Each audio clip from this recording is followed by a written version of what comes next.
I auditioned for Kirsten Stewart, Robert Pattinson, Twilight. I auditioned for Twilight. Oh, no way. It's Jacob? Jacob No way. and got pretty far in that. It's the Quinn Marr Show.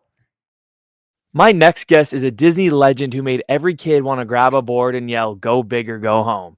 You know him as Johnny Kapahala for Johnny Tsunami and Johnny Kapahala Back on Board, and as Cray Blake from One World, the show that somehow made 6 foster teens living under one roof look fun. He's also appeared in fan favorites like Even Stevens and The Proud Family, making him a true staple of the early 2000s Disney Channel. It is my pleasure to welcome to the Quinn Marr Show, Brandon Baker. Brandon, thank you so much for coming on here. And how's it going? Dude, great, man. What a great introduction, man. Appreciate it. Hey, dude, absolutely, man. Hey, you're the one who did the work. You made it easy for me to make an intro like that. So what I normally like to do is kind of go back to honestly the beginning of my guests' lives and kind of move to where we're at now. So for you, growing up in Orange County and as a kid from Toronto, visiting California has always been a dream of mine. And the only thing I know about Orange County is the show The OC. So what was it like growing up there for you in the mid 80s, early 90s? Yeah, it was awesome. And I actually just had a talk with my wife's family recently about what that was like. And it's one of those things where you don't really know anything different than where you grew up, but it was awesome. I grew up in La Palma, which is a very small town in Orange County, 15 minutes from the beach, 15 minutes from Disneyland, but kind of classic suburbia. Had a really nice childhood growing up. It was pretty diverse. I didn't realize it at the time, but as I've gotten older, it's been pretty cool to look back and realize that, I just remember going to friends' houses and someone's mom would be cooking incredible Indian food, and someone's mom would be cooking incredible Mexican food and Korean food. And my high school is just really, is very much middle class Orange County suburbia, but still diverse. So I think my high school is, 30% white, 15% Hispanic, 15% Asian, 15% Black, and then, the rest kind of mixed. But it was a really awesome disparity to where I, as someone who is mixed and is brown, never really felt that much. It was just kind of everyone kind of looks different. And everyone's, house and smells a little bit differently when you go over for sleepover. It was awesome, man. That's sick. So you were kind of in that interesting little pocket of just kind of everybody's mixing together. That's really cool because I wouldn't think of Orange County like that. Right. And there definitely are pockets of Orange County that aren't that, right? Where it is either more affluent or maybe it's more dominated in terms of ethnic diversity in one way or the other. But where I grew up, that mid 80s, early 90s, it kind of felt like economy was good. We weren't too close to LA, but we weren't, too far that we could get to it pretty easily. I don't know. I had a really great childhood. I mean, I biked and skateboarded to school, that sort of thing. That's sick. That's really cool. Pretty safe where I could do that. Right. And and lucky you had the weather too, because for someone like me, we get nice weather however many months, right? Not enough months where I'm biking to school at the beginning of the year and then at the end of the year. That's it, right? Fair, yeah. So do you have siblings? I do. Okay, so what did do they have anything to do with the entertainment business, or was it literally just you? Pretty much me. I mean, so the way I got into entertainment or acting rather was my family did Polynesian dancing. And so my dad was a drummer, my mom was a dancer, my sister was a dancer. We competed, the dance troupe that I was part of. And one of the kids that I did Polynesian dancing with happened to be in a movie. And so my mom, they were family friends of ours. And so my mom eventually was like, hey, do you guys want to maybe try this out? Maybe get a commercial to help pay for college, to which we're all like, sure, yeah, we'll try it out. And so all three of us actually tried it. Obviously, I'm the eldest, and I think I was 10 or 11 at the time. So it was the easiest for me to, kind of follow rules and directions and things of that nature. My sister didn't like it at all. My brother was actually really good at it. He was probably the most natural of us.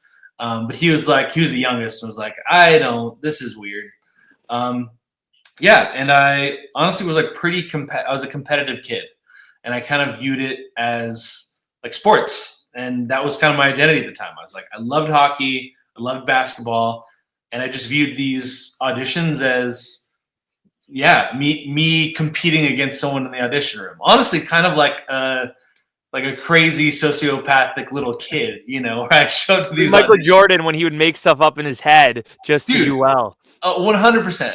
Like I'd go to these auditions and I'd hear these other kids like practicing in the hallway before the audition, and I'd think to myself, "Wow, that kid fucking sucks. I'm gonna teach that kid that," which did serve me well. Ultimately. It worked. Yeah, and it was like, okay, well, I happen to be, decently good at it. I happen to be a pretty mature kid to where I conducted myself as a professional on set, and honestly, just happened to get lucky. Like my big break, I did like a few like educational videos, but my big break was Mowgli in the Jungle Book, and I just happened to be a 10 to 11-year-old kid who was like kind of skinny, but I was brown and I had long hair, and it's one of those things where I just think back of like, oh, had I hit puberty earlier, had I cut my hair off, had I been a little bit lighter brown or a little bit darker brown, then that would have just skated by me and I wouldn't be here now. So, yeah, wow. And you definitely you had the flow too. You had some sick hair back in the day. Thanks, man. Yeah, so kind of like you're talking about how like you took direction well and like you kind of held yourself to a standard where you were probably a little bit more mature than most kids were your age. What were you in like in school though? Were you like a loud kid, the class clown, or did you kind of like pick your spots? You knew when to say something, when not to. Yeah, definitely not the class clown. My identities kind of before acting were as an artist. I was the kind of the kid in class that other kids would give me their art assignments, to either like draw or design or paint something. And so I would have this like little stack on the corner of my desk that the other kids would be like, "Hey, can you draw this for me?" So it was that. So it's kind of like introverted in that way. Yeah. And then sports, but I wasn't really, I was like outgoing and popular. I mean, I definitely had friends. Yeah. But was not the class clown. I remember growing up, my mom would always ask, like, "Brandon, do you want to like invite someone over to play?" And I'd be like, "Sure." But the idea never occurred to me. I would be very, very fine playing by myself for like hours and honestly create these narratives and these like worlds amongst my Hot Wheels or amongst the action figures, which did lend itself, I think, to acting, that like I could be by myself and construct a world and like be admired in it and completely forget about everything around me, much to the chagrin of my mom because I always forget my chores. But yeah. That's sick though. That's really cool. Like, and that kind of just shows like how much of a creative person you are. I mean, not only with the art, the stuff that you're just talking about, but like the fact that you're coming up, and I know every kid has imagination, but like you're coming up with all these things on your own that like it didn't even occur to you, hey, I want to go hang out with somebody else. I want somebody to be here and do this with me type thing, where it got to the point your mom saying like, "Hey dude, invite somebody over." Yeah, no, it really did. I mean, when I look back on it, it did lend itself a lot to that. I mean, yeah, my ability to kind of be by myself. A lot of time acting, and especially like the auditioning, you are kind of by yourself. Like you get onto a set and then you are interacting with people. But even Jungle Book, the very first like big thing that I got was a lot of like green screen, or in post, Shere Khan is like moving his mouth and talking to me, but up until that point, I am just talking to a tiger, right? And someone has, like let's say if they're like shooting the tiger for that scene, camera's on the tiger, I'm maybe right next to the camera, I'm talking to the tiger, but it's really just a guy with like a stick of meat dangling it next to my face, the trainer, so that the tiger is looking at me. And so while I'm saying these lines back and forth and they're getting the shot, this guy's like yelling at a tiger to like look over here. Meanwhile, there's like, cameras and everywhere. And so that ability to kind of shut out the rest of the world and just be focused on that thing. Obviously I didn't know it ahead of time, but it was like, oh, this does really help with this thing that I'm trying to do. See, I'm surprised that you were actually in the scenes with the animals when you were talking to them and stuff. Cause like I've talked to people before that were in movies with animals, and like it was like a tennis ball on a stick that they were talking to type thing. And then obviously they put the animals in later, but that's you're actually in them with like the wolves and the monkeys and the tigers. Interesting. Yeah. I mean, don't get me wrong. There was like probably certain times where there was a tennis ball, but this was also the 90s in which, like things were different. I actually have this scar right here on my face, which is pretty small, but it's from the movie. And so booked Jungle Book, yada, yada, yada. Before we start shooting, I train with the animals for about a month ahead of time. I go to this like animal compound because I need to be comfortable with Baloo the bear. I need to be comfortable with the wolves. I need to be comfortable with Shere Khan, Bagheera, all these things. I learned how to crawl up the side of an elephant and ride the elephant bareback. It was wild. It was really, really cool. It's like when I was growing up, the two things that I wanted to be was a comedian and a zoologist. This is like when my mom's asked me when I'm like 5. What's really funny, at 5, I was really not a funny kid. I enjoyed the idea of making people laugh, but I had no idea how to do it. Anyway, but the zoology thing, that was like my dream come true. Anyway, so I'm training with all these animals, and the one animal, yet again, bear, wolves, there's like a hyena in the film, but also there's chimpanzees. And with chimpanzees, there's like 3 chimpanzees in the film that I need to befriend. And what they teach me with the chimps is that basically they need to view you as a prop. So they hold your hand, you don't hold their hand. You are neither like dominant or submissive, you're just kind of completely neutral. And that's another thing that we talked about, like with all these animals, is like really, as I'm an 11-year-old kid, like really controlling your energy, because the animals are going to pick up on that. Anyway, fast forward, we're eventually shooting the film. And earlier that day, I'm doing this scene where the monkey is supposed to wrap his arms around me and like kiss me on the lips. We do that scene, totally goes fine. Later, we're like doing this like pickup shot where I'm sitting on the ground and the monkey's supposed to come up and like grab my hand and then like lead me off. So monkey comes up, grabs my hand, and instead of leading me off, he kind of has this confused look on his face and he puts his arms around me. I think he's going to go into like kiss me like that earlier scene, and bites my face. But the camera is from like here, right? So they're like shooting my face. So everyone just sees a monkey put their arms around me. They don't really, it looks like it's hugging me. Anyway, he bites on my face, clamps down, and then releases and backs up. And it's kind of like, he's kind of confused. He's kind of thinking like, I think I'm just kind of fucked up right now. And instantly all of the trainers rush in, grab all 3 of the chimpanzees by the back of the neck and wrestle them to the ground because they were afraid that they were going to like attack me.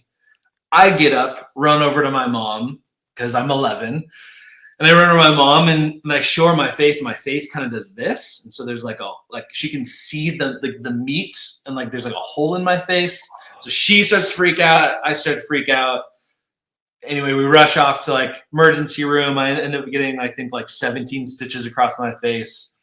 We had to stop production for 2 weeks. I think on the 3rd week they did just animal stuff. 4th week we shot just from this side of my face, and by the 5th week they were able to put enough makeup on it so they couldn't see.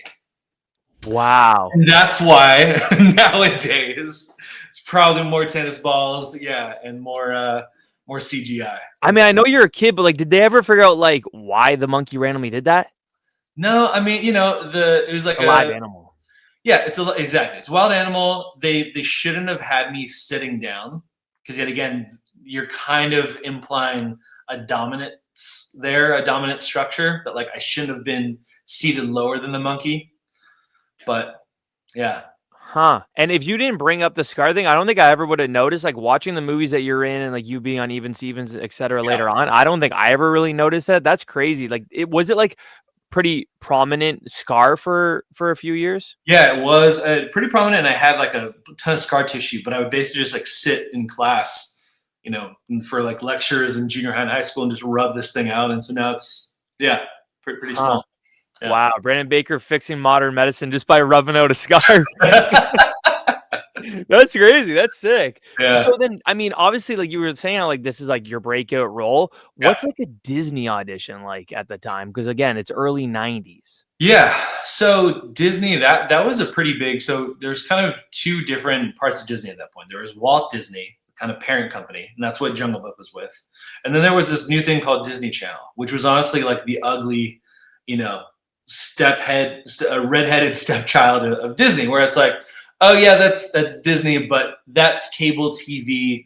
That's like, something else. Like you brought up earlier, One World, which was a Saturday morning sitcom on NBC. At the time, I think it was in between the 1st and 2nd seasons when I shot Johnny Tsunami. And I thought that like, One World's going to be the biggest thing I'm ever going to do, or at least the biggest thing that I've done thus far, because NBC at that point, like you remember it was like back in the day when, there's like 7 major channels and then this cable thing that is starting, but it's kind of secondary to the thing of NBC.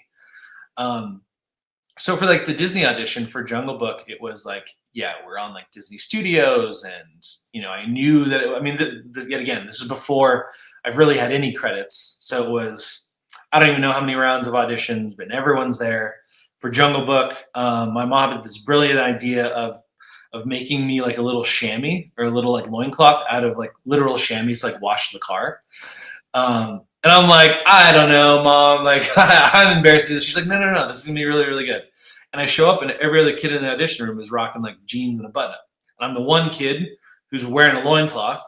And I get into the audition room, and I had this idea of running around the room on all fours. This thing that I did as a kid because I wanted to be a zoologist. I loved wolves. I loved cats. And so anyway, it's this thing that I would do growing up. And so I did it in the audition room. Anyway, get that audition. And after that, like, it was a lot easier for all of the remaining auditions. It was like once I kind of established that, I had led a movie and I was a child actor that was capable of leading a movie in a professional manner. I don't know what was said behind scenes, but, the acting industry at that point is a lot smaller. Even the kid acting industry is a lot smaller. So everyone is like, okay, we're going to have this kid in. I'm sure people are asking, like, director or casting agent so-and-so, how was that? And so kind of everything opened up after that. And then I was like really well known within kind of all of like the kid casting directors at that point. So whether that was like Disney Channel or NBC or, even Nickelodeon, like I think I maybe booked like a couple like guest star roles, but I got auditioned for all that like so many times. I got so close to getting all of that so many times, but I kind of knew everyone, and everyone was luckily, really, really cool and really nice to me. Yeah, you're just like in that bubble, and that makes sense. Once your name's kind of in the hat, it's there. What I didn't realize, like back when I had watched this, obviously when I was a kid, was that there technically was like a second Jungle Book, a different version, but it was like a darker version. Did you know about that movie? I think I know what you're talking about. There's basically the one with Jason Scott Lee, which was like the major motion picture with like Johnny with Mowgli as like an adult. Then the one that I did, which was like the prequel after that. And then there's another one that's like a darker version of that. Yeah. It's called I have it here, the second Jungle Book, Mowgli and Baloo. So it was like a darker version, which literally came out just a year before your movie. Oh, crazy. I was watching some clips of it today, and I was like, like it just gives off a different vibe, not like the fun Jungle Book type vibe that it should. Sure. And maybe that's why it might have not done as well. Also, I was reading about like yours went straight to VHS, but like, I mean, me, myself, plus I was just kind of reading around the internet today about it. A lot of people agreed that should have been a theatrical release. Yeah. I mean, at the time, I don't know if it was always meant to be that. I think there was talks of it being one or the other. I mean, they got a ton of names to play the different voices of the animals. So like the cast was awesome. And I think Fred Savage was like narrating the movie. So yeah, it definitely felt like, as I was on that production that like, oh wow, this is like I never really been on a big set before, but looking back was like, oh, this is a legitimate production. But yeah, it was kind of like around that time in which like, Babe, the pig movie was like a thing. So yeah. Do you, and again, I know you're probably young and naive, but like, did you feel kind of like an isolating feeling at all on set? And I know we kind of talked about that before, but like, just because there wasn't really anyone else in the movie besides you and animals. So like, did you ever get that kind of like loneliness vibe as a kid doing it? Yeah, a little bit. I mean, basically it was me and the other like kid who played like my stunt double basically. And me and him were like the two kids on like the school set, and everybody else was an adult. And so so in a way, I was like, this is kind of a bummer that I'm in this class with this really nice older lady who is awesome to me, my school teacher on set. But I was like, this is I need more than this, and I kind of just befriended like one of I think I was still going to school full time, and one of my assignments I convinced a teacher to like have, I don't know, some report about the breakdown of the hierarchy of the set. So I went down to all like the departments of the set and conducted interviews and put this thing together and ended up like really getting along with like the grips and electricians. they were like the guys that, were playing like the cool music, and they had the cool haircuts, and they had the tattoos. They had like the Playboys up and like inside of like the truck, which like 11-year-old me, I'm like, these guys are pretty cool. I like these guys. Yeah, what are those? I like those. Yeah. I mean, I guess to some degree it goes back to like me being fine playing by myself, which was okay. But like in the future, when I had other people on set who were like the same age as me, I was like, oh, this is pretty cool. So you do the Mowgli story, and then you just go back to regular school after that, like nothing happened. Pretty much. Were you getting the attention of anyone once it came out? Like once it was released, of like, oh, were you in this, or like were your buddies kind of thing? It was a little odd. They were going to soccer practice, you're going to set type thing. Yeah, it didn't really hit hard in that way until I probably got to like 8th grade, 9th grade. So this is happening probably 6th grade for me. And at that point, it was like my teachers thought it was cool. I mean, this was yet again in the 90s, so there'd been nobody else in my school who had ever like left to go act. It was this very novel thing in my town. Like it wasn't a thing that everyone heard of. And luckily, I was doing well in school. I was like a straight A student, so everyone was kind of rooting for me rather than me like, I don't know if this is a good thing. Right. When I came back, all the kids were like interested to hear about it, kind of. But yet again, we're all in like 6th grade, so it's like, social media doesn't exist. It's like, oh man, you've missed like kickball after school, and that's pretty much it. Right. Like everyone's more concerned about their own thing, basically. It's like, yeah, Johnny went and did that movie, but I also had a soccer tournament last week. So it's exactly like same thing. Huh. Yeah. Okay, that's cool. I like that. Yeah, it was like later on in life, I'd say like junior high is when I started missing school because of I think maybe One World was around there, but I started missing more and more school, started missing like hockey practice. And because I missed hockey practice, started missing the games because I wasn't practicing. And that's when it started to be like, oh, this is interesting. Now there's like I'm kind of losing certain things because this is becoming what it's becoming. And then by the time I got into high school, like with One World, we would shoot 3 weeks in a row. We would shoot like, it was a live studio audience. So we'd rehearse all week. Friday we would shoot, and we would shoot 3 episodes in a row. So 3 weeks in a row. And then we would have a hiatus every 4th week, which meant that like I was there for basically 1 week out of the month. And that's when it was like, oh, now all the kids are like starting to notice that I'm really not here.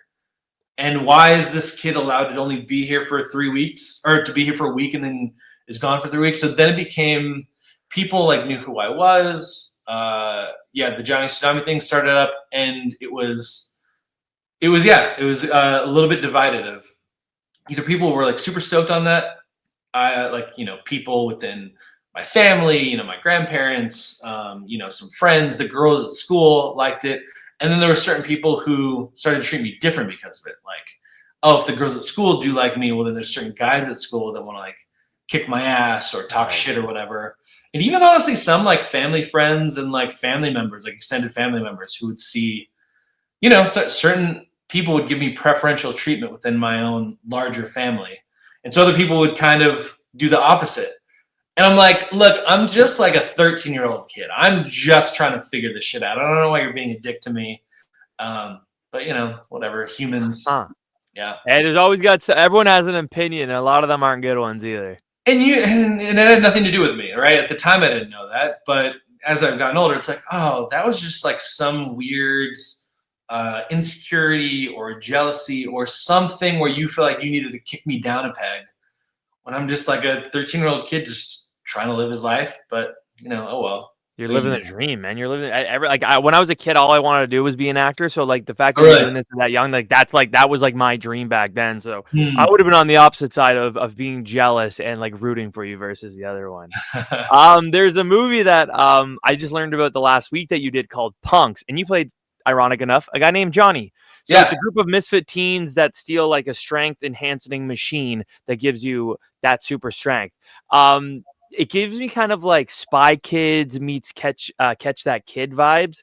Totally. To me, and it was a star-studded cast. Like you got Henry Winkler, Randy Quaid, a young Jessica Alba, Patrick Renna from The Sandlot. So like that must have been a really cool experience, especially with like the high-tech stuff. Like what was that whole thing like? That was awesome. That was like one of the favorite things I've ever done, because I think it was maybe the next full film that I had done. I think I did some like other small guest starring roles, but it was a film that I was on, and yet again, it was with other kids. It's like, oh, this is cool. So I get to be around other kids. I was 13 at the time. I remember that because Jessica Alba and I have the same exact birthday. We're both born on April 28th. She's just 3 years older than me.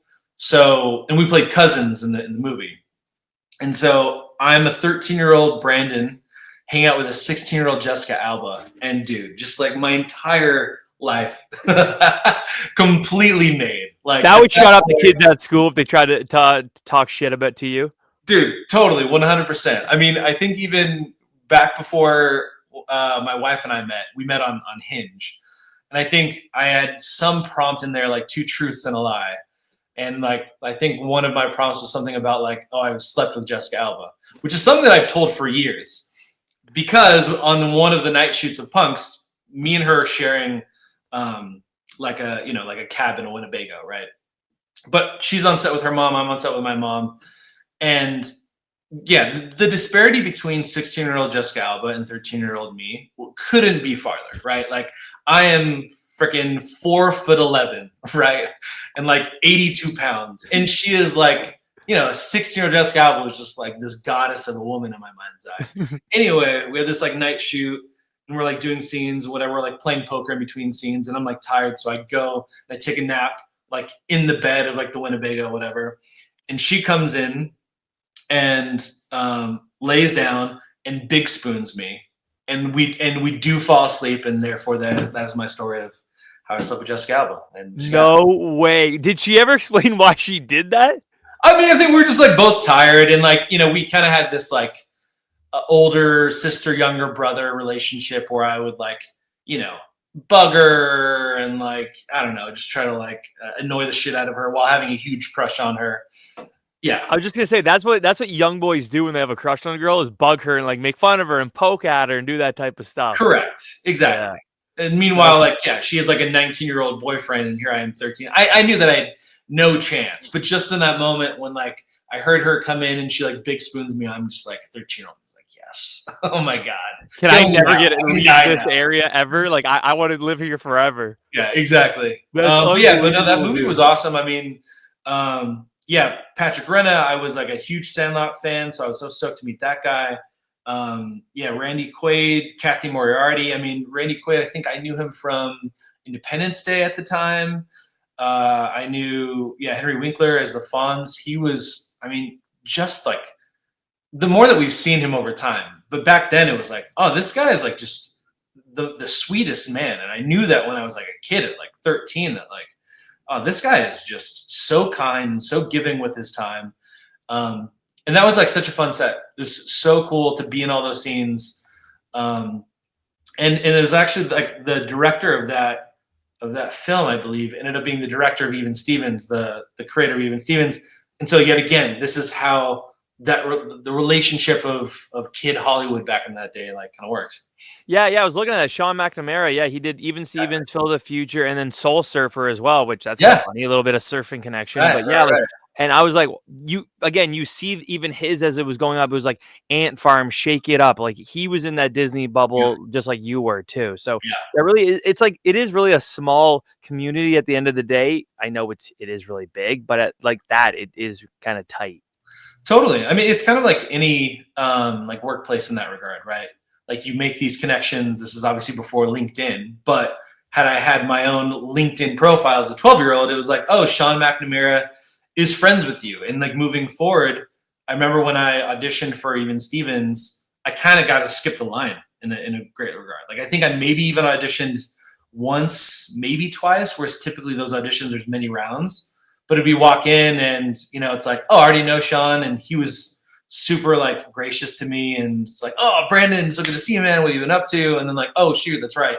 You should probably audition. And then we did the sides. And yeah, he kind of took a chance on me as well, like early on, and that paid major dividends. So shout out to him. You were in that cool pocket of Disney Channel where it was like Lizzie McGuire, That's So Raven, obviously Even Stevens, A Proud Family, of course, that you were on. But like, it was like that early interesting, like famous Jet Jackson was like the original, kind of after Flash Forward, but like that was a really cool pocket of Disney Channel that I think like a lot of even like people my age, and I'm 29, don't really know too much about that one. They know more like a little bit later with the Hannah Montanas and the Sweet Lives type thing. So like actually we'll get into Even Stevens. I had Gary Gray on a couple months ago, and he was on the first season of Even Stevens, and he said working with Shia, he was still on the younger side. Obviously, he was kind of like a wild kid sometimes. Do you have much interaction with him off camera, and was it the same for you? Yeah, totally. So I was around the same age as Christy Carlson Romano, but it would be basically me, Christy, Shia, and then I'm forgetting who the girl who played Tawny was, but basically my role on Even Stevens was as Shia's like nemesis and the love interest of Tawny. And Shia was, I think, a little bit younger than, I want to say, all of us. But we were all in like the same like on-set school, so we'd be on sets together, but we'd be in the school together, and total wild child, totally. Just hated school, didn't want to be in school with us. And yet again, I think I was like maybe a year or two older than him. So I was very much aware of like, oh, this kind of is like a younger, more immature kid. But it was also so apparent that he was just brilliant. Like, that like Christy and man, I'm so pissed I'm forgetting whose Tanya name is, because she was like, me and her became friends. But the three of us were like kind of professional kid actors, where it's like, oh, you could tell that like we went to acting class and we'd gotten some work, we'd had a few credits under our belt. And so we conducted ourselves kind of as like young adults on set, even at the ages of like, 13 or 14. Shai was just like, no. Like, I am actually a born performer. I'm a born entertainer. And this is kind of some other bullshit that I have to put up with in the meantime by going to school or by pretending to be professional. And everyone on the set knew that. And everyone kind of like, not just the director and the producers, but, the first ADs on the set, the PAs, everyone kind of knew that like, okay, we could just get Shia corralled here to focus for this 30-minute scene. And then we'll kind of let him loose and he'll like blow off some steam. But when you got him focused for that 30 minutes, he was, just kind of electric, where I would go in with something prepared. I have an objective that I really want to carry out within the scene. This is a role for like my character. He was just kind of like shooting from the hip. It's kind of like, I'm just going to try something different on this take. I'm going to try something different on this take. I'm going to do this a little bit differently. I don't really care about continuity. They can figure that out later. But I'm just going to be like my, most sugared, cracked out self. And they can, and it honestly, yet again, was brilliant. I was just aware at the time of like, oh, this is something like different than like what I can do. Like, I'm kind of performing and he's being in a way that is, that I didn't know how to do. I was in acting classes with Dakota Fanning growing up. And she was in my acting class very rarely because she was working all the time. And she was much younger than me. I was probably around that time, maybe like 13 or 14, and she would come in and she was very young and she would like do these scenes as a 5-year-old or a 7-year-old in these acting classes. Honestly, just like Meryl Streep, just like this incredibly like put together, an intelligent adult wrapped in this child body, and it would just blow me away of like, oh, you are on a different level. And for Shia, it was the same thing. Like, oh man, you're kind of all over the place, but when we do get you in front of the camera and like the lights are on and you've got it going, like you have that it quality. And he definitely did. Now, this is going to be easy to bullshit. So yeah, of course, like everyone did, but like he right after had that run of like Holes, Transformers, Disturbia, et cetera, greatest game ever played. Did you know at the time, like, hey, this kid's going to blow up? Yeah, I mean, I don't know if I thought about it in that way, but it was like, oh, this guy is going to work for as long as he wants to work. Like, he really does have that special quality that I saw in Dakota, that I saw in him. I'm trying to think of whoever else had that. Lee Thompson Young kind of had that too. Not in the same way. He was a little bit more like Dakota, where he's a little bit more calculated, but he had a charisma about him. And that's definitely what Shia had. Shia had that charisma, but his like creativity was just kind of like spilling out it everywhere to the point where you're like, oh man, if he can just contain this, and kind of utilize and focus his energy in a given direction, then he's going to be, I don't know, as talented as he wants to be. Yeah. Did you see his movie Honey Boy, the movie that's kind of based on him and his dad? Yeah. And did you see things in it that you're like, okay, that makes sense? Totally. Yeah. I growing up, I mean, his dad was on set intermittently. His mom was on set intermittently. Yeah. And, I also remember thinking at the time that, oh, he has a very different like life than I do. Mm-hmm. Like my parents, they helped me get into acting, but they were never relying on me to like pay the bills or anything. And I was never like, different than you, Quinn, where I didn't grow up like wanting to be an actor. It was kind of this thing that kind of fell into my lap. So it wasn't ever for me this thing of like, oh, this is what I meant to do. This is what I really want to pursue. I kind of felt like about sports. Like, oh, I like winning games. I like being good at things. And this is cool this far. Luckily, my folks always allowed me to like, hey, if you don't want to do this anymore, you don't have to. If you don't want to be, like homeschooled like all these other kids are, if you want to stay in public school, stay in public school. So I did. And for him, it was like, he didn't have siblings. And B, I didn't know at the time, but it makes sense looking back on it, was he was like supporting his family. And his parents were both pretty eccentric and pretty dissimilar to my Orange County like suburbia lifestyle. I didn't know what his life was like, but I could see like the dynamic even amongst his parents.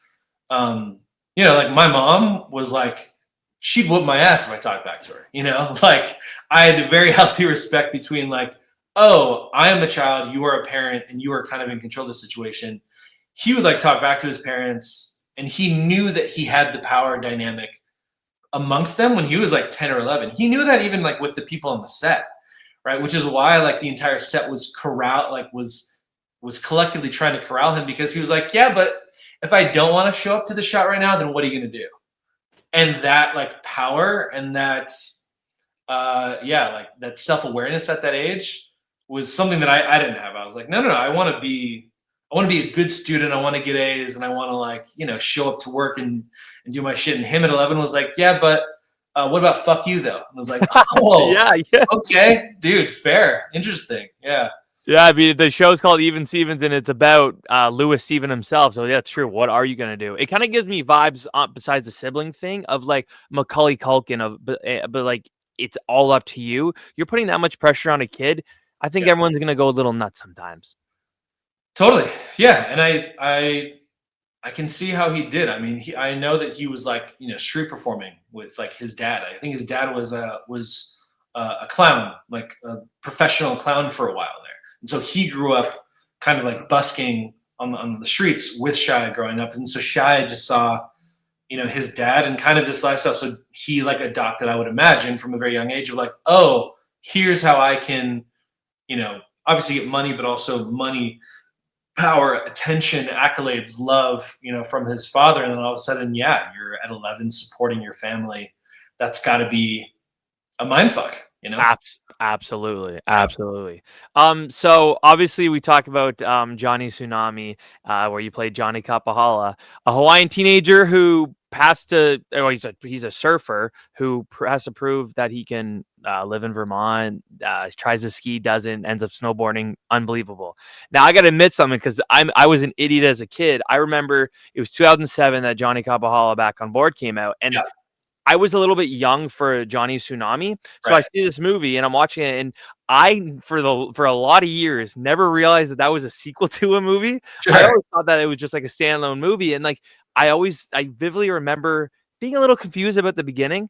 So I'm like, oh, like they're kind of references things. I'm like, oh, like that's just what a movie does. So for a long time, I didn't realize that it was a sequel. Anyway. You talked about being in this bubble of Disney where they kind of like, oh yeah, Brandon, we know each other type thing, right? I'm assuming you still had to audition for this. They didn't just say, hey, this is yours. And Definitely. If so, what's that audition like? Is it when you kind of walk in, they go, oh, what's up, Brandon? Yeah, go ahead, do what you need to do.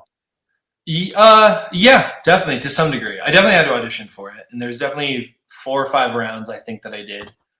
But it was at that time where I had done Punks, I'd done Jungle Book, I'd done I think even Stevens, and I'd done one season of One World, and so I was really in this good groove within my career of like, oh yeah, I really know what I'm doing now, and I generally speaking know how I wish to execute sides. I mean, sometimes certain roles are farther apart from who you are, and so you really have to stretch your own identity in order to kind of get there for the scene. This one was when I first got it, I was like, oh, if I don't get this, then I'll have screwed it up. I'll have messed this one up. And very rarely did I feel that way, but I was like, oh, this is like he has, he's biracial. So he's like a white mom. He has a Japanese father and a Chinese-Japanese grandfather. I don't know how that came to be like a half Filipino, half white dude, but whatever. Still, nonetheless, to this point, I'm like usually playing these ethnically ambiguous characters. And it's like, oh, we're going to be showcasing someone who actually from a diverse ethnic background. So that's really cool. I'm from Southern California, where I'm not like a professional surfer or snowboarder or anything, but I did both. And so I knew how to do both and grew up doing Polynesian dancing. And so was very much already in this huge Polynesian community where I grew up with a bunch of aunties and uncles who were from Hawaii and who were from Tahiti and Samoa and things of that nature. So I just really felt like, oh, this is, I can't think of another kid who would be this perfect for it. Yet again, I'm still brown with the long hair. And I knew the casting directors. The casting directors were the same from Even Stevens and maybe another kind of few smaller things that I did. So I kind of knew everybody in the room already. And there was one other kid who was like, who's on Saturday morning NBC. He was on another TV show called City Guys. I was a guest star on that show, so I knew that kid as well. And so it was like between me and him, but he was, I want to say like 18, 19, maybe 20 at the time. And I'm like 13 or 14. And so I'm like, I guess they could give it to him, but that wouldn't make that much sense. And yeah, luckily got it. Huh. Now, you obviously got a film in both Hawaii and Utah. That must have been so sick. I mean, they're almost complete opposites, but that must have been really cool to be able to flip-flop between them. Which one did you do? Where'd you guys shoot first? We shot first in Hawaii. Oh, yeah. So you enjoyed all the nice hot, and then you had to go to the cold. Yeah, exactly. What was it like filming in Hawaii? Like, granted, if I don't know if you had been there before that, but I had been there a couple of times with my family. Yet again, with like the the Polynesia kind of like context, that was a place where we would go to, honestly, for like dance and stuff like that. But never had like we stayed on the North Shore, shot on the North Shore, and that was pretty amazing. That was like really really cool. Yeah, I don't know. I mean, it's like now when I go back, I get so much love from like the community there, and it's so cool how I've been accepted in some ways, at least, into like Polynesian culture and Hawaiian culture, and that's something that I really, am proud of and have a lot of respect for because I'm not actually Hawaiian, but I was playing a Hawaiian, and nonetheless, it like since then it's been like awesome to be back there. At the time, it was like, oh, you're shooting a Disney Channel movie, which is yet again not that big of a deal. So it's kind of the small thing that we're doing, but to be there on the North Shore. To be out in the water for like the small waves. It definitely wasn't out there for the big waves, but to be out there shooting in the middle of like shooting, we were just like watching pipeline, and we're watching just like these crazy barrels at like Waimea Bay. Was as a kid from Southern California who used to like surf and skate and snowboard, it was like, oh, this is sick. Like I did kind of make it to the big leagues in some way. How much surfing and snowboarding did you actually get to do in the movie? A good amount. Really? But very little that they showed, right? So it was like they wanted me to be able to do it. And I could do both. But Johnny needs to be awesome at both, which means that Johnny needs to be in a fat barrel and needing to be hitting huge jumps.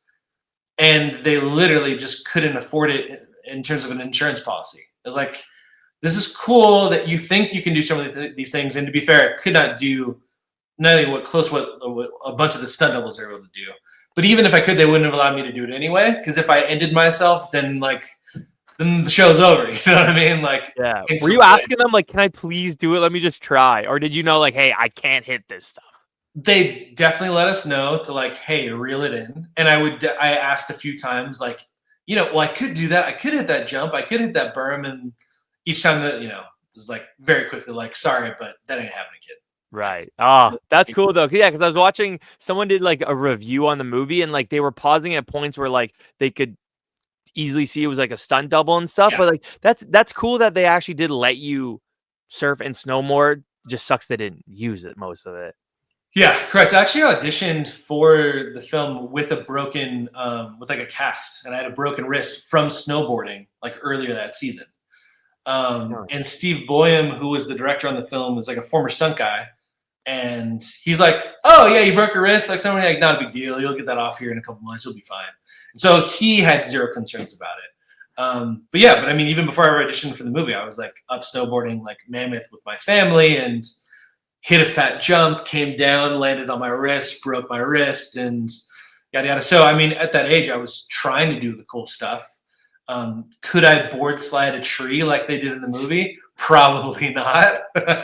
You're probably walking with a broken wrist, and they're like, "This guy's method acting." Yeah, exactly. Yeah, totally. That's funny. Yeah, what happened? I was surfing. I was snowboarding. Yeah, sure you were.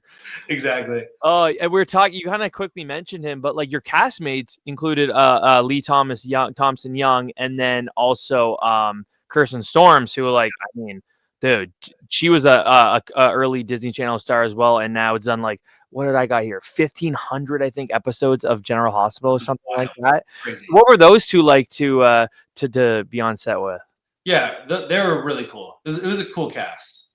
We all got along great, and they were both established. So like it was like, oh, this is the first movie, beyond Jungle Book where I'm the star, and like I have this feeling of like, okay, well, I want to, you're kind of a leader in the way of being the first person on the call sheet, right? Like, yeah, there's directors or producers, but kind of like with what we're talking about Shia, it's like how the number one person on set conducts themselves. It influences how the entire production goes. And so I was like, yeah, I want to like really be a leader at 13, 14, whatever, but really like show up on set. I want to befriend everyone. I want to like learn everyone's names. I want this to be like an awesome production. Luckily, everyone else around me was already like very established, very professional, really cool, really cool, really chill. Because Lee at that point was already Jet Jackson. Kirsten was already Xenon. So at least within Disney Channel, they were way more established than I was. So to kind of bring them in for just these like side parts was awesome because they were a little bit overqualified in some ways, you could argue, for like those roles, but made it super easy. Lee was like, he was like a year older than me, and he was like your cool year older cousin, who would like teach you like the cool shit that you should know about that you don't know about yet. Kirsten Storms was this cute blonde that I totally had a crush on, and definitely one day on the Snet, definitely like snuck a kiss in, like in the stairway as we're like, staying in like our same apartments at night, yada yada, as we're like 13, you know what I mean? But, yeah, I read that you guys were like went on quote unquote dates during this time. Yeah, well, exactly. Quote unquote is the right way to go about it, because that means that my mom had to like correspond with her mom to find a date in which we're like going to meet up at her house. And then her mom and my mom are like talking in the other room while me and her at 13, I don't even know what the hell we were doing. But like, you guys both, I mean, clearly she must have liked you too if she was doing these little dates with you. And if she didn't throw up after you kissed her, then clearly she liked it too. Or at least she swallowed the throw up, which just shout out to her for taking one for the team. But it's like, it's fun, random times of like, how do you date someone before you have a car, I remember that was like me when I was a kid. Like when I would like a girl, it'd be like I'd go over to their house or we'd go to the movies or something, and I'd have to be like, let's say we're going to the movies, and it was always with my parents. Either they drove there or they drove home. It wasn't both. So then I'd be like, hey, like my dad's gonna drive us there. Can your mom pick us up? Type thing. It's like that's not maybe when we're alone in the movie theater, then we can't even talk to each other anyway. So it's really not really much of a date. Yeah, exactly. Yeah, I mean that is what I would do too. Be like, hey, I'll meet you at the movie theater. Drop me off. except for she lived in LA. So it really was this thing of like, oh, we need to make a time for my mom to drive me an hour and to hang out for a couple of hours and then drive me home. So yeah, that didn't last too long. That's unbelievable. We're talking more about your castmates, and dude, I've been working on this all day. So you obviously got to work with Karihiro Yoki Tagawa. Pretty good. Terry, yeah. He recently passed away. What, 2 weeks ago? Last week, I think it was. It was very, very recent.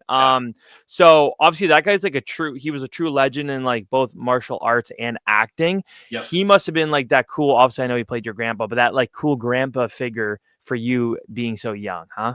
Totally. Yeah. It was like him and Yuji Okamoto, who played my dad, he was like the villain in Karate Kid 2 and is still in Karate Kid. And when I showed up to the audition, I'm not the audition, for the first table read with the cast to read through, Yuji showed up on like a motorcycle, like he had like a goatee and like a leather jacket. And I was like, do I have an older brother in this film? And then all of a sudden he was like my dad. And I was like, oh, crazy. This guy plays like my geeky dad. And Carrie, who's obviously my grandfather in the film, he operated more as like an uncle. And that's what kind of it felt like. So Carrie was like my uncle, and Yuji was like my cool older brother, or cool older cousin. And that's like my relationship with both of them. So Yuji would take me, when we were filming in Utah, he would take me to like the arcades, and that's how me and him bonded. Carrie would talk. We were staying in like the same hotel in Utah, and he would just tell me these stories. We would meet up at like the jacuzzi or like the pool, and it'd be like me, him, and Lee Thompson Young. And we'd be talking about, because we're like 13 or 14 at the time. Mortal Kombat had already come out. So it was like, blew my mind that like Shang Tsung was like my grandfather. So we were just asking him all of these stories about being a martial artist. That's what we were really interested in. We're like, can you tell us about like what that was like? Can you tell us all these like crazy stories of, like, he told us one story one time about where he first moved to LA. And I don't know if he was like really pursuing acting. Maybe he was like starting that, but he was like a big martial artist. And he was this guy who had immigrated to the States and, I think had some insecurities about that, and also didn't take shit from anyone because he was a martial artist. And he was telling us these stories about he would get into these like road rage incidents where he would be, like flipping off someone else would cut him off. And he would, pull over onto like the side of like the interstate and get out of the car and like really like settle it. And so it would be like him telling me and Lee Thompson Young like how to fight, like how to conduct ourselves. Yuji, who was also in Karate Kid, would teach us the same thing of like, okay, well, if you're going to get into a fight, and let's say you get into a fight with, and they wouldn't even, like, what it was me and Lee prompting them. Like, hey, what would you do in this situation? Well, what if this happened? Be like, what if there's like 5 guys who are like trying to take you down? And they would tell us, all right, it's like, okay, well, if there's 5 guys who you're in a fight with and you need to get out of it, then the first person you need to like take out is probably the smallest guy, because you just want to like, he's probably the one guy that you can actually take out. But as long as you show everyone else that you can take out one of them, that will cause everyone else to like chill out. The second guy you need to take out is the biggest guy, because if they start to really go for you, then you really need to like, let it be known that you can actually throw down. And they would teach us legitimate ways as 13-year-old boys. We were just like so eager for this, but like teach us legitimate ways on set to like fight and conduct ourselves and handle ourselves. We're in Utah at the time. And so Carrie was actually working with Karl Malone, who was like the power forward of the Utah Jazz at that time. And they would be doing these workouts in the pool, and he would be coaching Karl Malone on these martial arts techniques that Karl Malone was taking to use for himself in terms of like balance techniques and strength techniques. So we honestly never talked about acting. We honestly never really talked about like conducting ourselves within our own profession. It was like mostly me and Lee just geeking out on like learning martial arts. That's so sick. Dude, you guys would have had enough people to ask about acting and how to hold yourself to higher standard. You can exactly. to these two about that stuff. That's unbelievable. Yeah, it was sick. And those two were only like Carrie and Yuji were only like 9 years apart in age. So that's cool that they were able to kind of really show the dynamic between a father and a son for those two, because you really wouldn't know that unless you actually like search it up. Totally. Which is why it kind of felt like, oh, I know you're my dad and you're my grandfather, but you feel like my older cousin and my uncle. Right. Because the age disparity, and honestly, even like our maturity levels weren't like that far off. I didn't feel like I was like the young kid, and I appreciate that they like treated me a little bit more like a peer. Right. Did they ever mention, and it's nice that you're able to work with them again, but like, was there mention of a sequel during the first Johnny Tsunami or no? Yeah, so that set, I mean, I've been on a lot of sets, and honestly, it's like how well a set like runs, the rhythm and like the vibe of the set, I've learned really has no correlation to the success of like the project you're working on. So there's been sometimes I've been on a set that has been just absolute dog shit, and the final product is actually pretty good. There's other times I've been on a set where like, wow, this is so much fun. We're having the time of our lives, and you go to like the premiere and you watch the movie and you're like, yikes. I don't know what happened in the editing room, but we clearly didn't need what we needed to. That was the one time on set in real time where everyone could kind of feel it. And the director was saying that, the producers were saying that, even the cast members were saying, I think because they maybe were checking the dailies and just seeing how well it was going. And there was talks of, yeah, we should definitely do a sequel, or this could be turned into a TV show. There was a talk about that for a while, of having a Johnny Tsunami TV show. And then it did get eventually greenlit for a sequel. And then the tsunamis hit Southeast Asia. I forget exactly when that happened, but early 2000s. And that is what completely just fat paws just the word tsunami, which is why it wasn't in the second one. Johnny Kapahala back on board. Is at that point, the term tsunami was this kind of canceled term at that point. And so we were going to do a sequel maybe 3 years afterwards. And yeah, and it was just on the shelf for years until I think like 8 years later we did that. I was just going to say that makes so much sense why there was such a big chunk of time. Wow. Huh. Yeah. And wow, the fact that it was like a touchy subject to use the word tsunami. Yep. Which is a bummer, because I do think that like a TV show, or like, because I think Xenon had maybe 2 or 3 sequels. There's a few of those early Disney Channel movies that had like 3 or 4, and Johnny Tsunami was definitely like slated for that. They're like, oh, yeah, or Halloween Town as well. Exactly. 4. And it was like, oh, of those first initial ones, those first like, I don't know, 10 or 20, is there like establishing Disney Channel movies? Johnny Tsunami was one like, oh, yep, that one totally worked. We're definitely going to do a few more of those. That's sick. So the plot for the second one obviously was he comes back to Hawaii for his grandfather's wedding. Then he has an uncle that's younger than him, which is a funny dynamic. Was that the original when they finally came up? That wasn't the original idea? Not at all. No way. What was it? So did they change it like, and then you said yes and they changed it? Like what happened there? Yeah, I mean, they reached out. Yeah, I think I was like maybe I was in college at that point when they reached out again. When I was older. The other one, like when I must have been like in high school, I don't think it was the mountain boarding. I think it was still a lot more like snowboarding. I think it was probably going to be snowboarding and like skateboarding, something like that.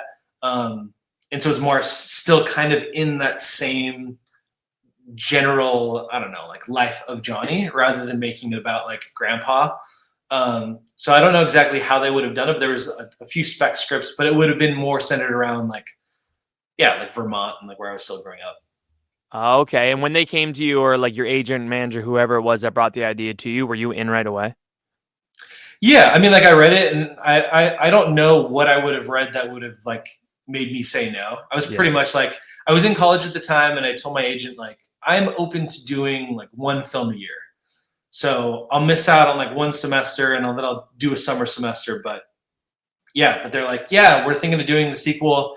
You're going to go to New Zealand for like 3 months. And I was like, okay, cool. Done. I'm in. Yeah. That's unreal. And I was mentioning how like most of the cast had come back. It was weird that they like Sam, Johnny's best friend, was still the character in it, but was replaced with Jonathan McDaniel, who actually played Raven's boyfriend, Devon, and That's a Raven. Right. And then they added a new best friend for you as well on the female side. Do you know why Lee's character was recasted? I think he didn't want to do that. He was going, we were both in college at the time. He was going to USC. I was going to UC Santa Barbara. And I think that he was just kind of taking a hiatus. And honestly, at that point, he had done enough in his career that maybe he felt like, I don't need to be like the sidekick character in a movie anymore, which fair, or power to you. Yeah, the dude who played Sam, he was awesome. I actually auditioned with Michael B. Jordan, tried out for the role. So it was between that guy and Michael B. Jordan in the audition room, and obviously went to the other dude. But yeah, I don't know. Interesting. And then they added obviously a young Jake T. Austin, which Right. coincidentally, I mean, I know they probably did on purpose, was that same year Wizards came out. Right. I know Disney has that formula. They know what they're doing. It's a Disney machine. What was a young Jake T. Austin like to work with? He was, I mean, he was awesome. Like, I'm thinking about it. He was similar to Shia LaBeouf in that way, of like, had all of this creative energy, and we were all, knew that like he had a something, he had a charisma to him, and we're all kind of trying to like just wrangle him because he was like the kid on set. And at that point, I'm an adult. Everyone else is pretty much an adult. So it was a unique role for me to be like, oh, I'm like the adult on the set of Johnny Tsunami, which is interesting. And yeah, it was an interesting thing for us to be back after that long, because 8 years later or however long that was, like, so many things had changed with a different director. But like having him on set was a fun kind of just insert new energy into things. Did you feel like you had to like really tap back into Johnny Kapahala when you went for the sequel, like, or was it kind of easy, like riding a bike?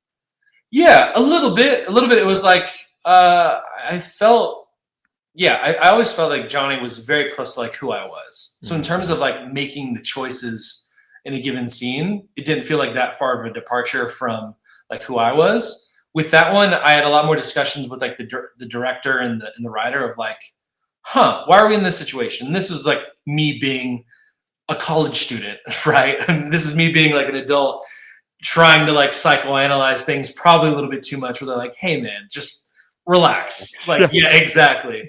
But yeah, in terms of like being Johnny again, that was, I don't know, it felt great.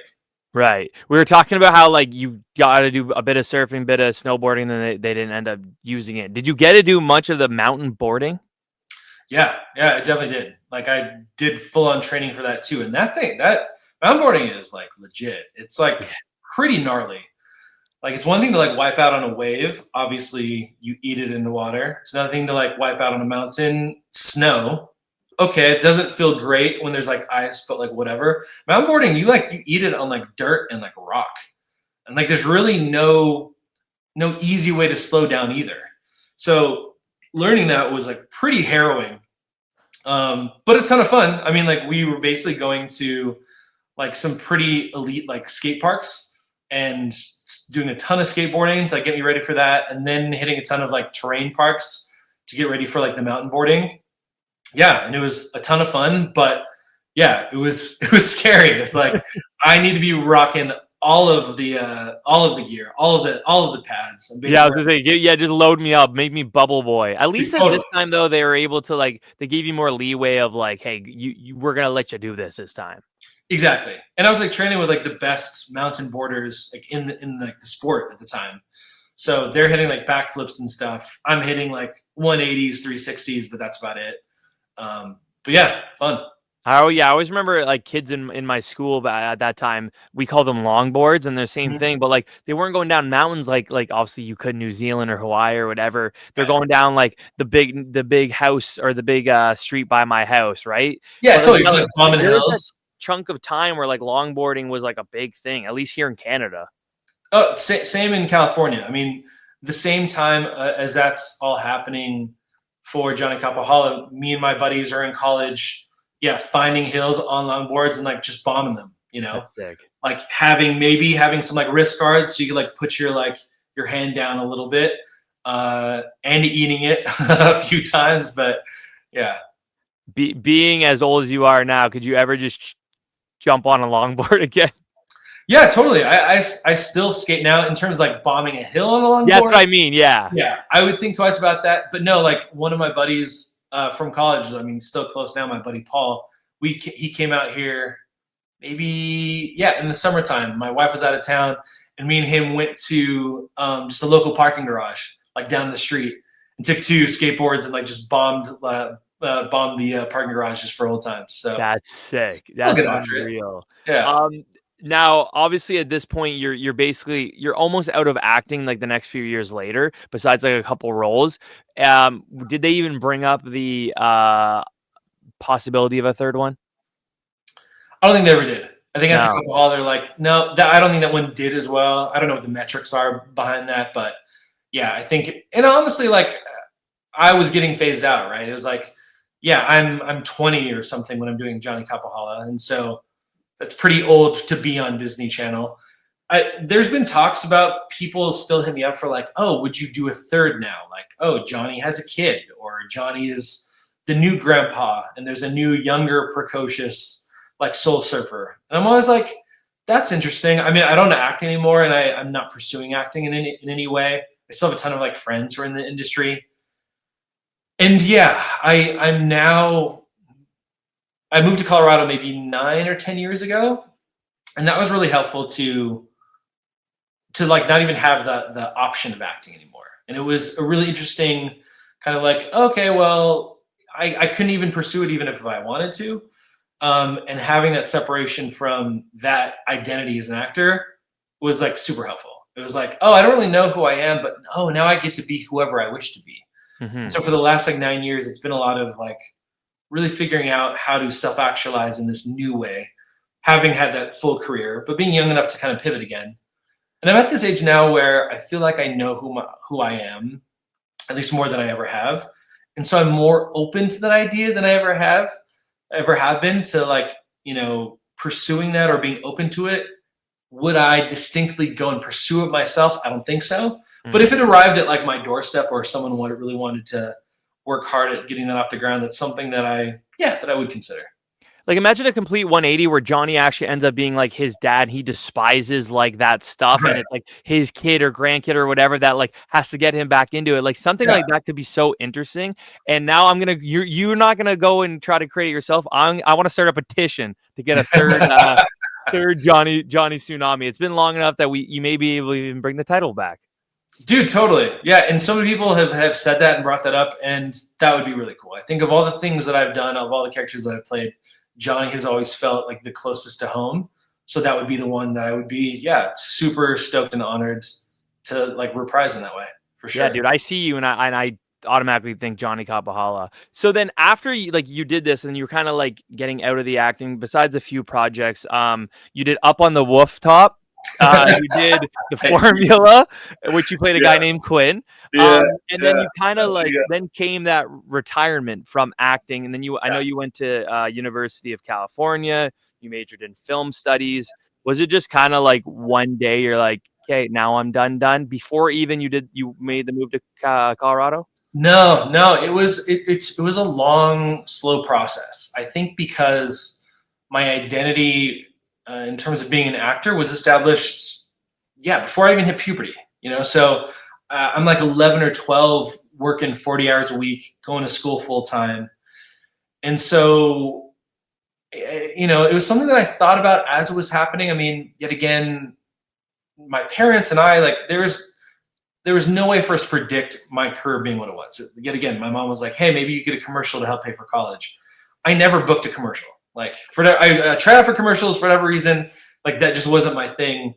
But I had this like full on other career that, we'd never known anyone in our lives who had anything close to that. So it was this kind of runaway train after Jungle Book that went from 12 to like 17 or 18. I did a few films in college, and then after college, I was kind of figuring out like, oh, do I want to maybe work behind the camera? I worked as like a first AD on a couple of things, worked on a couple of like indie films. I was like bartending in LA, just like going to acting classes. And it was a lot of this, like, I'm still auditioning, but is this what I really want to do? Or is this just what I know? And it was really hard to extrapolate, like, especially given, there's so many people in my life who like, grandma thinks that it's really cool, and auntie and uncles and my aunt, my manager and my agent, and I'm getting a lot of attention and fans who are like, oh, this is so cool that you do what you do. And it was cool, but it wasn't this thing of like, even when I like started as like very young, I would go to these auditions and I would see in these audition rooms before Jungle Book ever happened, that there would be kids there who are practicing their signature for eventually giving their signature away for when they're famous, right? It was, it was a thing that they did, and whatever, more power to you. If you like, if fame is what you really want, then it's a great way to go about it, like being an actor. But for me, it was like, I don't think I am like a capital A actor. I'm Brandon and I do act, and I'm Brandon and I do play hockey, and I'm Brandon and I do love art. But that isn't like everything that I am or everything that I want to be. And so it was this thing of like, yeah, like I don't know, am I leaving behind an opportunity by not pursuing this more? I know that I don't love this when I'm in these acting classes. I see these other people who are dying for these roles, and I'm like, yeah, this is cool. I like this. I like being good at this, and I do like, I like meeting people. I like understanding characters and backgrounds, and I think that's the thing I loved a lot about acting, was just getting to see so much of the world, literally by travel, but also by learning about a character and really getting to be part of a world in that way. I've always loved films and still do.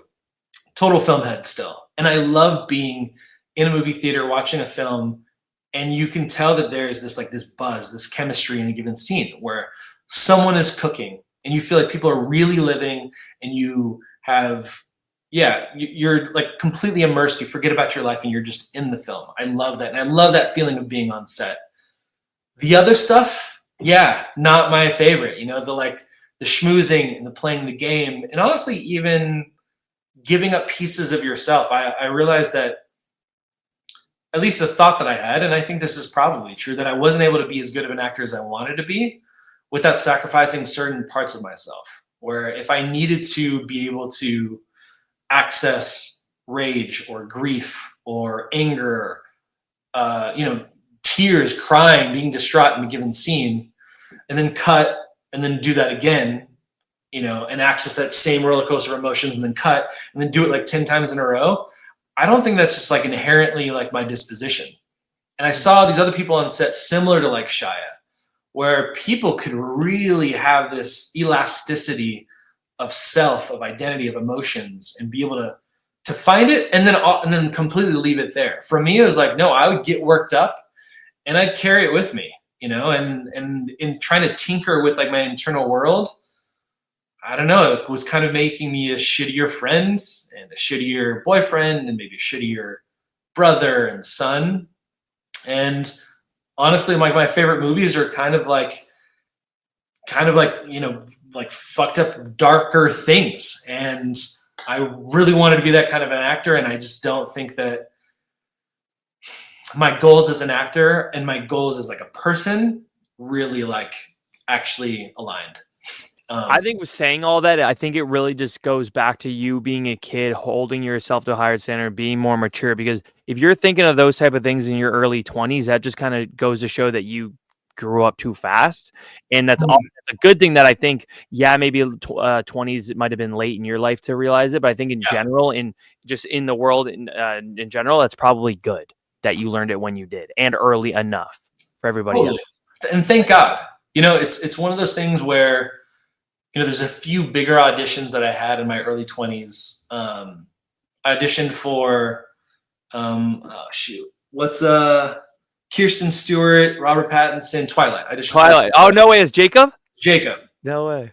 And got pretty far in that. I auditioned for, I think, the second Fast and the Furious, which was, I think, Tokyo Drift, which went to the white dude, but whatever, got pretty far in that. Those are like two of the things where like, had I gotten those roles, then I may not have ever gotten out of it, right? Like, especially had I gotten Jacob in Twilight, then that would have been like, now I'm known like internationally, and this is very much who I am. And look, maybe I could have pivoted later as well, but I think it would have been much harder. Mm-hmm. Don't get me wrong.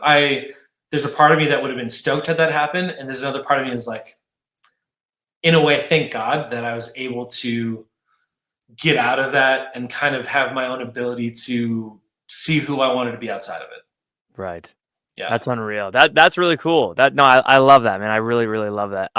Last couple of things I had for you was flash forward to 2025. Yeah. A few months ago, my wife and I got married, and I think it was probably about a Congrats. year-ish ago that I saw that you're a wedding officiant, and I remember thinking, how sick would that have been to have Johnny Kapahala as my wedding officiant? So, are you still doing that right now? Yeah, still doing it. It's Where does that happen? Like, how does that happen? so random. My life has honestly just been one random thing after another.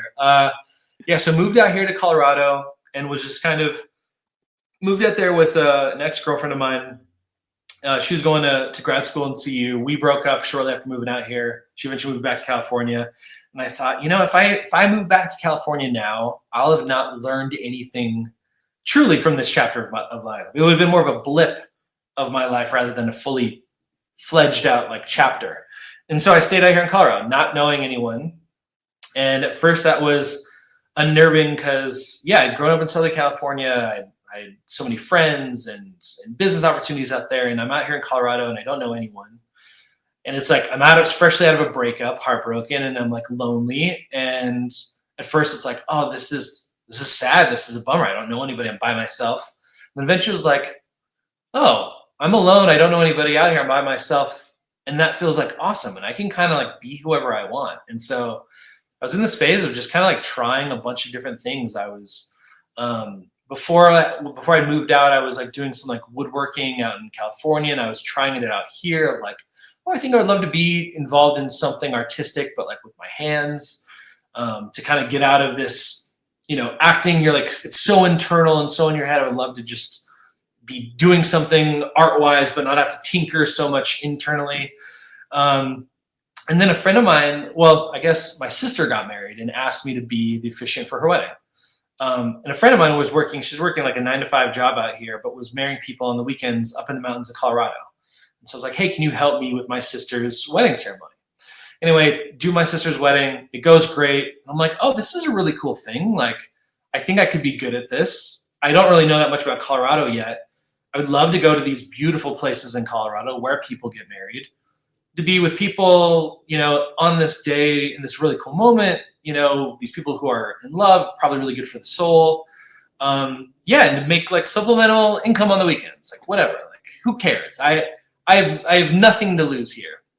So I start working with that company that my friend was working with. And within about 3 months, they like rapidly expand into like a bunch of like different markets. And Colorado is their number one market. And they're like, hey, do you want to do this full time? You'll be our first full-time officiant doing these weddings out in Colorado. And I'm like, is that even a thing? Like, what does that even mean? Like, sure. Yeah, I'll give it a shot and see what this is like. And yeah, that's awesome, man. It's really cool. It's one of those things where I definitely didn't think I'd ever be doing it. But when I look back, it's okay. Yeah, well, I am comfortable being in front of people. And so my acting background really does lend itself there. I've always been interested in people, in relationships, in love in general. Is that thing that I was talking about that I loved about acting is really getting to know people and like learning their stories. And so in getting to know these couples, that's a really cool part of it for me. The being out in nature, my commute in LA, LA traffic was a bummer for a decade. And now I'm out here in Colorado driving up into the mountains to these alpine lakes, these beautiful, beautiful viewpoints. And to get to be with people and love on that day. My wife and I, we got married about 1.5 years ago. It's helpful for me to like be reminded of that all the time, to bring that back, selfishly for myself into my relationships. It's this, I still definitely do it. BrandonBakerCeremonies.com is the name of my website. I now marry people kind of all over the US, different countries. It's something to where like, it's not the only thing that I do, but it's something that I hopefully will do forever. That, knock on wood, hopefully my wife and I are lucky enough to have kids. I would love to be like, to be the officiant for like my granddaughter's wedding one day, and now even this past weekend, my wife's twin sister just got married and I was the officiant for their wedding. So to be a part of like my friends and my family's life in these ways, or to strangers who, really want to have, Johnny Tsunami marrying them. It's crazy all these years that people want me to be there for that cool moment. And the fact that I get to add to people's days in that way is such a crazy cherry on top for my life. And yeah, love it. What I find the most interesting, and you kind of just mentioned, was you're not doing these in like Joe Schmo venues. Like you're doing these in the mountains and in these like like crazy nice forests. Like again, you're not just doing it in a church down the street. Like you're really getting out there, literally. Which I love, man. I mean, yeah, some of them, yeah, it's like a couple hour drive to like a beautiful mountain overlook, or like I've married a few people out in Hawaii where we're marrying them on a beach, and that's really, really cool too. For obvious reasons, that really pairs quite well with the whole Johnny Tsunami narrative. But yeah, for some of these, they're like adventure moments to where I'll be like, hiking out, deep into like the mountains for like 4 hours with a couple, just a couple, me and a photographer, get to like this beautiful mountain overlook, marry them out in nature. We'll like crack a bottle of champagne up there, take some portraits with them. I love being out in nature. It's part of the reason why I'm out here in Colorado. And yeah, that being a twofer thing for me is pretty sick. that's so sick, dude. That's unbelievable. Absolute last thing that I ask every guest is, what is the one thing you miss most about being a kid? Oh, dude, great question. What's the one thing I miss most about being a kid? I always tell people no one misses being a kid more than I do, so that's why I always like to hear everyone else's answers on it. I think it's something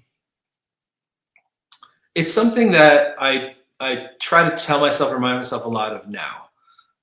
So it's something that like, yeah, I miss about being a kid, but that I try to really like retain within me is this idea of you don't know who you are.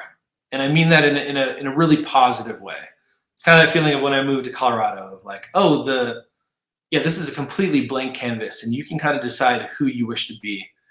I remember being a kid, you're just kind of trying different things on, different personalities, different friendships, different hobbies, to just see like whatever you like, whatever you might be into. And I didn't really have any of the self-consciousness of needing to be great at anything, right? You're just like, no, I just like doing this because I like doing it. I like creating this art because I like creating this art. It's not because I'm trying to make money off of it. It's not because I'm trying to get an incredible grade on it. I just like drawing tigers, or whatever the thing is. And of course, as you get older, you figure out, what I'm good at, what I'm not good at. And, because you get married, right? And you have this identity as a husband, and that comes with like certain ideas or certain roles that you play, or, you have a job and you need to make money. And I find sometimes, at least and I see a lot of people around me too, but can get admired in this idea of who I am, to where I've done these things in my life and I'm collecting experiences, and they inform me, in ways that definitely behoove me. Because like, oh, well, I think that I'm good at this and this is my identity with this thing. But sometimes I tend to box myself in because of past experiences. And I go, oh, well, I'm not good at that. Someone else is good at that. Or, oh, well, I'm the type of person who does this, or I'm the type of person who reacts this way in this situation. And to that, I call bullshit. Yeah. Because you don't know who you are, right? Like your identity can continue to unfurl and grow as long as you allow yourself, the space and the bandwidth to do so. And so that's something that I try to tell myself now, to like tap into that flexible identity that I had as a kid, to continually like surprise myself as to like who I can be. One last thing I'll say to that is, I feel like as we get older, it seems that like my life is moving faster, right? Like when you were younger, and this is, I think, a part of it. It's like I missed how slow life was on a summer day when you were like 10. And I heard someone talking the other day about the reason why that is because there's so much novelty. Like when you're growing up, your brain you're encountering these new experiences, and so you're taking in so much new information. But as you get older, well, you have all of this data points to kind of prove outcomes on whatever you're doing. Oh, I've done this before, so it's kind of a rinse and repeat. Oh, I've been on this skiing vacation before. I've been like snowboarding this cool mountain. It's like less novel. And someone was arguing that basically the reason why time is going so fast is because your brain is already predicting outcomes. And so if you can get around to doing more new things, to more novel things, if you can expand the idea of who you are and take a different route home, or even, brush your teeth with the other hand, that you will allow your brain to take in more information, and time will hopefully slow down for you. And that's something that, I miss and definitely want to keep doing. That was a phenomenal answer. And me being a routine guy, I think definitely in that aspect, I definitely need to change things up and like brush my teeth with a different hand, or like you said, on the way home from the gym, just drive around a different way. No, I love that. That was a great answer. And Brandon, dude, thank you so much for doing this. I just bothered you with a question for the last hour and a half. So, man, thank you so much. This was unbelievable. Dream come true for me. So, yeah, dude, thank you. Dude, sick, man. It's been awesome. Thanks so much for hitting me up. And, yeah, appreciate you reaching out. It's been great, man. You're the best. Hey, when Johnny Tsunami 3 comes out, we'll have to get you back on. Sounds good, bro. Awesome. Thanks, Brandon. I'll talk to you later. Cheers, brother. And that was the Quinn Marr Show.